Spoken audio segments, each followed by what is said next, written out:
Habari za leo.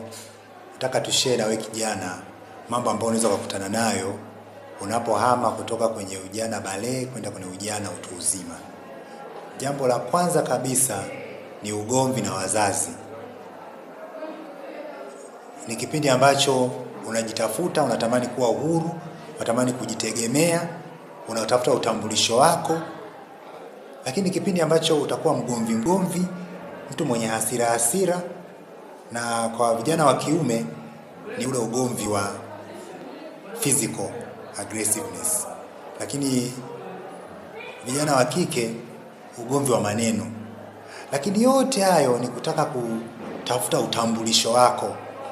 Kwa hiyo utambulisho ukiwa imara unakuwa sawa na unaweza kwenda vizuri na jamii yako.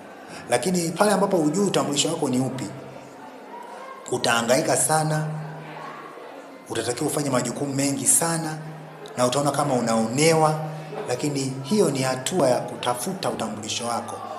Kwa hiyo unatakiwa ubehave vizuri kabisa na uwe makini kabisa katika majukumu unayoyafanya.